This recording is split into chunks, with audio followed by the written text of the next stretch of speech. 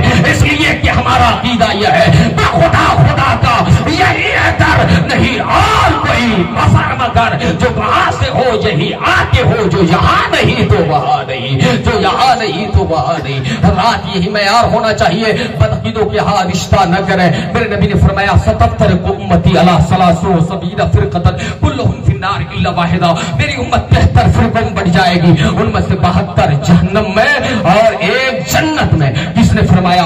مصطفیٰ پیارے نے فرمایا، تاجدار کائنات نے فرمایا، اور سرکار غوث اعظم نے ان فرقوں کی تفصیل بھی بیان فرمائی ہے۔ سرکار غوث اعظم اہل سنت کے امام ہے، ہمارے امام ہے۔ غوث اعظم کی تعلیمات پر آپ عمل کرو تو یقیناً غوث اعظم کے جھنڈے کے سائے تلے آپ کو نجات کی بھیک ملتی